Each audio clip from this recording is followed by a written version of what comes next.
નમસ્કાર, આપ જોઈ રહ્યા છો જીએસટીવી. હું છું કૃષ્ણા. સમાચારોની શરૂઆત કરીએ મહત્વના સમાચારથી. રાજકોટમાં કોંગ્રેસ નેતા ઇન્દ્રનીલ રાજ્યગુરુનું વિવાદિત નિવેદન વાયરલ થયું છે. પોતાના ભાષણમાં ગાંધીજીને લુચ્ચા ગણાવ્યા. તો રાષ્ટ્રપિતાનું અપમાન થયું હોવાની ચર્ચા ચાલી રહી છે.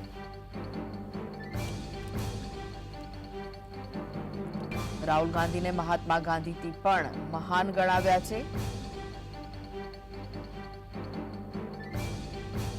પરેશ ધાનાણીના પ્રચાર દરમિયાન રાજ્યગુરુએ આવું ભાષણ આપ્યું હતું. તો જીએસટીવી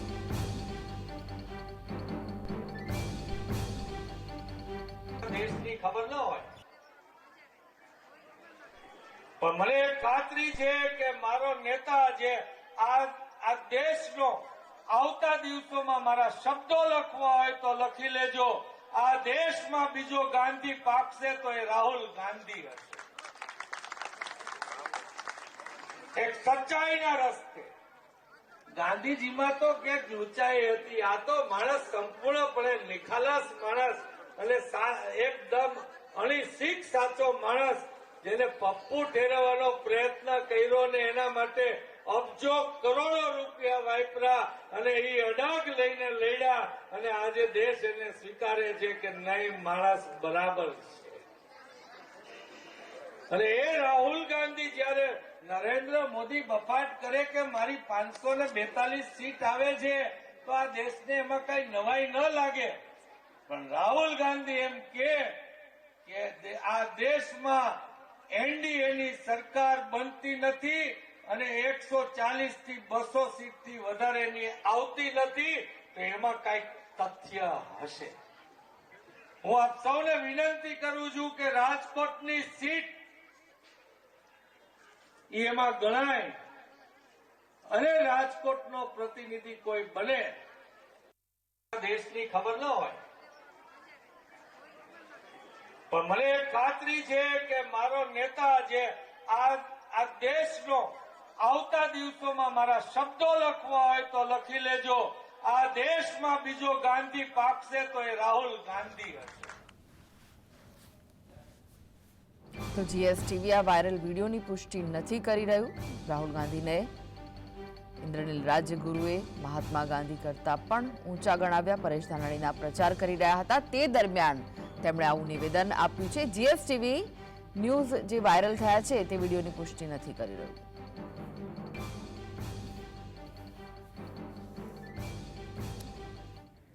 તો આ વિશે જ વધુ માહિતી માટે જોડાઈ ગયા છે સ્ટુડિયોથી સહયોગી અનિલ પટેલ. અનિલ, ભાજપ તો બફાટ કરી જ રહ્યું છે, ભાજપના નેતાઓ બફાટ કરી રહ્યા છે, પરંતુ હવે તો કોંગ્રેસ પણ તેમાં પાછળ નથી અને રાષ્ટ્રપિતાનું અપમાન કરી નાખ્યું. કેટલું યોગ્ય કહેવાય?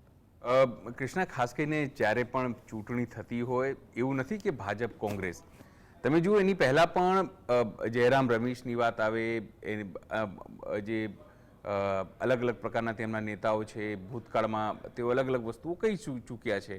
મણિરત્નમની વાત આવે, એ નેતા પણ કહી ચૂક્યા છે, જેને ભાજપ મુદ્દો બનાવી ચૂકી છે.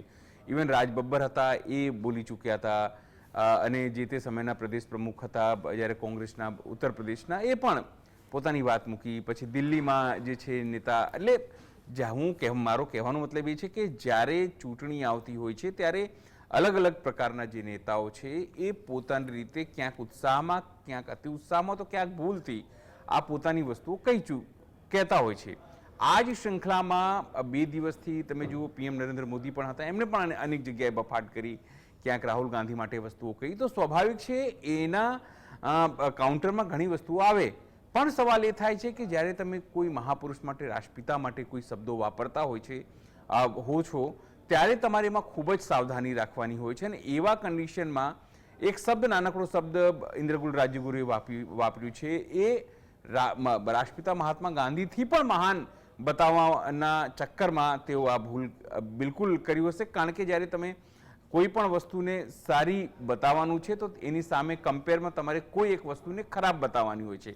પણ રાજ્યગુરુ, જે ઇન્દ્રનીલ રાજ્યગુરુ છે, એમને અથવા એમના જેવા નેતાઓને એ વાતને હંમેશા યાદ રાખવાનું હોય છે કે જ્યારે તમે દેશના મહાનુભાવો વિશે વાત કરતા હો, રાષ્ટ્રપિતા વિશે વાત કરતા હો, સરદાર વલ્લભભાઈ પટેલ એવા તમામ લોકો જેમને આ દેશ માટે પોતાનું લોહી રેડ્યું છે, આ દેશની આઝાદી માટે આજે જે તમે બફાટ કરો છો એની આઝાદી તમને જે છે એ આ લોકોએ તમને આપી છે. એટલે એ લોકો માટે કોઈ પણ શબ્દો વાપરતા પહેલા વિચારવાનું હોય છે. હવે આ મુદ્દો છે, હું તમને કહી દઉં કે નિશ્ચિત છે કે બીજેપી તરફથી, બીજેપી આઈટી તરફથી, આઈટી સેલ તરફથી એ વાયરલ કરવામાં આવશે અને મહાત્મા ગાંધીનું અપમાન કઈ રીતે કરવામાં આવી રહ્યું છે અને રાહુલ ગાંધીને કઈ રીતે મહાત્મા ગાંધી કરતાં પણ વધુ મોટો બતાવવાનો પ્રયત્ન કરવામાં આવી રહ્યો છે એ વાતને મુદ્દો બનાવશે. આજના દિવસમાં કદાચ કોંગ્રેસને આ વાતને લઈને ક્યાંક ખુલાસો પણ કરવો પડે, ક્યાંક માફી પણ માંગવી પડે, અથવા તો એવું કહેવું પડે કે અમારા જે નેતા છે એમનું વ્યક્તિગત નિવેદન હોઈ શકે છે, એ પાર્ટી એના સાથે કોઈ લેવા દેવા નથી.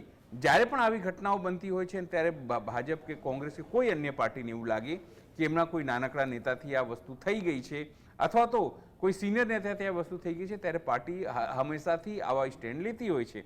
જેમ કે જ્યારે ભાજપના 4 મોટા નેતાઓ, એમાં અરુણ ગોવિલની વાત હોય, લલ્લુ સિંહની વાત હોય, અનંત હેગડેની વાત હોય કે પછી જ્યોતિ મિર્ઘાની વાત હોય, એમણે એવું કીધું હતું કે ભાઈ 400 અમારી સીટ એટલી જોઈએ છે કારણ કે અમારે સંવિધાન બદલવું છે. સાથે વડાપ્રધાન નરેન્દ્ર મોદીના આર્થિક સલાહકારે તો મોટો લેખ લખી નાખ્યો હતો ઇંગ્લિશમાં કે હવે સમય આવી ગયો છે કે જે નવો સંવિધાન હવે અમલી થાય. હવે જ્યારે વડાપ્રધાન એનો ખુલાસો કરી રહ્યા છે, બધી જગ્યાએ જોરથી વાત કરી રહ્યા છે, સમજાવવાનો પ્રયત્ન કરી રહ્યા છે કે અમારે કોઈ પણ પ્રકારની સંવિધાન બદલવાની ગણતરી નથી, આરક્ષણ નથી, પણ એ નથી કહી રહ્યા. એમના નેતાઓ કહી રહ્યા છે કે અમે હિન્દુ રાષ્ટ્ર બનાવીશું, અથવા તો જે તમે નેતાઓ જુઓ એ પછી માંધાતા સિંહની વાત, જે ક્ષત્રિય આગેવાનો એમને સપોર્ટમાં આવ્યા છે એવું કહી રહ્યા છે એ હિન્દુત્વ માટે કામ કરી રહ્યા છે.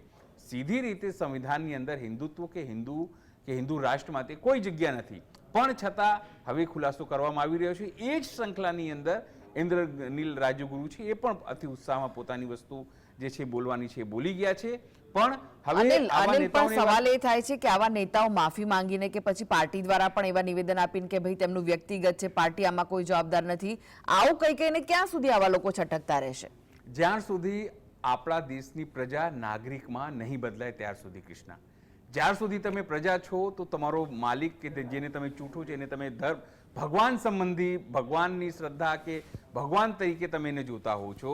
તમને એવું લાગે છે આ વ્યક્તિ સર્વગુણ સંપન્ન છે, એ વિષ્ણુનો અવતાર છે અથવા કોઈ પણ દેવતાનો અવતાર છે, એટલે અમે પ્રજા છીએ. જે માનસિકતા વર્ષોથી રહી, રાજાઓ ભલે જતા રહ્યા, પણ જે પ્રજા એની છે, જે એ પબ્લિકની માનસિકતા જ્યાં સુધી નાગરિક તરીકે નહીં બદલાય કૃષ્ણા, તેઓ નાગરિક નહીં થાય, પોતાનો અધિકારો, પોતાની ફરજો, એ તમામ વસ્તુઓની યાદ રાખે એને શું કરવું છે. અને કોઈ નેતા તમને આવીને ઉલ્લુ બનાવીને, હું સીધી રીતે શબ્દો જવાબદારીપૂર્વક કહું છું, કોઈ નેતા આવીને તમને ઉલ્લુ બનાવે અને તમે તાળીઓ પાડો, ઊભા થઈને જોરથી ચીસો પાડો, તો સ્વાભાવિક છે તમારી સાથે આ જ થવાનું છે. આવા નેતાઓ જ તમને મળવાના છે. કારણ કે એવું કહેવાય છે કે રાજાશાહીમાં કહેવાતી હતી કે જેવો રાજા તેવી પ્રજા, લોકશાહીમાં કહેવાય છે કે જેવી પ્રજા તેવું તમારો રાજા. હવે તમે પોતે સમજી શકો છો કે તમારો રાજા કેવો છે. જો તમે એવા વ્યક્તિને ચૂંટશો તેનો મતલબ છે કે તમારી માનસિકતા જ એ પ્રકારની છે. અને એટલા માટે જ આપણા દેશની અંદર સંવિધાન નામે, વિકાસના નામે, રોજગારી નામે, સ્માર્ટ સિટીના નામે લોકો ઉલ્લુ બનાવીને તમારથી વોટ લઈ લે છે. તમે કંઈ નથી કરી શકતા. પાછળથી કોઈ પણ ભાવનાત્મક મુદ્દો ઊભો કરીને તમારાથી ફરીથી વોટ માંગવામાં આવે છે. એ પછી કોંગ્રેસના નેતા હોય કે પછી ભાજપના નેતા હોય, કોઈ પણ મોટા હોદ્દા ઉપર બેઠેલા વ્યક્તિ હોય, કોઈ પણ વ્યક્તિ જો ખોટું બોલે તો જો તમે નાગરિક હો તો નિશ્ચિત તમે એને સવાલ પૂછી શકો, એનો કોલર પૂછી શકો. એ તમે સંવિધાનની મર્યાદામાં રહીને તમામ વસ્તુઓ કરી શકો જે તમને આ સંવિધાન હક આપે છે. કોઈ એક વ્યક્તિ ખોટું બોલે, હું તમને કહું, ઇઝરાયલની અંદર પોતે નેતન્યાહુએ જ્યારે એક કાયદો બનાવવાનો પ્રયત્ન કર્યો હતો કે કોઈ પણ નિર્ણય સુપ્રીમ કોર્ટે આપ્યું એની વિધાનસભા કે એનું જે કેબિનેટ છે બદલી શકશે, એનો અધિકાર એને આપવામાં આવ્યો તો હજારો લાખો લોકો રસ્તા ઉપર આવી ગયા હતા. એવી જ રીતે અમેરિકામાં પણ, ફ્રાન્સમાં તો ખાલી એટલું કહેવામાં આવ્યું હતું કે હવે 60 વર્ષની જગ્યાએ માત્ર 58 વર્ષની તમારી નોકરી થશે. લાખો લોકો રસ્તા પર આવી ગયા, હડતાલ થયું અને અંતે સરકારે ખેંચવું પડ્યું. ફ્રાન્સમાં ખાલી એટલી વસ્તુ થઈ કે જે ખેડૂતોની સબસિડી છે એ ઘટાડવાની વાત થઈ, તો ખેડૂતો જે રીતે મોટા મોટા ટ્રેક્ટર રસ્તામાં લઈને આવ્યા એ સમયે આપણા ત્યાં પણ સ્થિતિ ચાલતી હતી. એમાં ખેડૂતોને દિલ્હી આવવા માટે કેટલા પ્રયત્નો થયા આપણે બધું જોયું છે. પણ ફ્રાન્સમાં ખેડૂતો હડતાલ કરી ચૂક્યા. કેમ? કારણ કે તેઓ નાગરિકો છે અને આપણા ત્યાં પ્રજા છે. હવે પ્રજા જેવી રહેશે, તેમને ઇન્દ્રનીલ રાજ્યગુરુ હોય કે પછી હું નામ લઈશ એવા અનેક નેતાઓ તમને મળશે, તમારા ઉપર રાજ કરશે અને તમે કંઈ નહીં કરી શકો. કૃષ્ણ જી આભાર અનિલ સમગ્ર માહિતી આપવા માટે. તો ઇન્દ્રનીલ રાજ્યગુરુએ જે બફાટ કર્યો છે તેને લઈને હવે જોવાનું રહેશે કે કોંગ્રેસ આગળ કેવા પગલાં ભરે છે. ઇન્દ્રનીલ રાજ્યગુરુએ રાષ્ટ્રપિતા મહાત્મા ગાંધીનું અપમાન કર્યું છે. તેઓ પરેશ ધાનાણીનો પ્રચાર કરી રહ્યા હતા, તે દરમિયાન તેમણે આ અપમાન કર્યું હોવાનો વિડીયો વાયરલ થયો છે. રાહુલ ગાંધીને મહાત્મા ગાંધીથી પણ તેમણે મહાન ગણાવી દીધા. તો પરેશ ધાનાણીના પ્રચાર દરમિયાન રાજ્યગુરુએ આ ભાષણ આપ્યું હતું.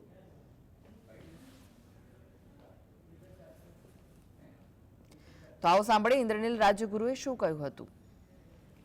ખાતરી છે કે મારો નેતા જે આ દેશનો આવતા દિવસોમાં મારા શબ્દો લખવા હોય તો લખી લેજો. આ દેશમાં બીજો ગાંધી પાકશે તો એ રાહુલ ગાંધી હશે. એક સચ્ચાઈના રસ્તે.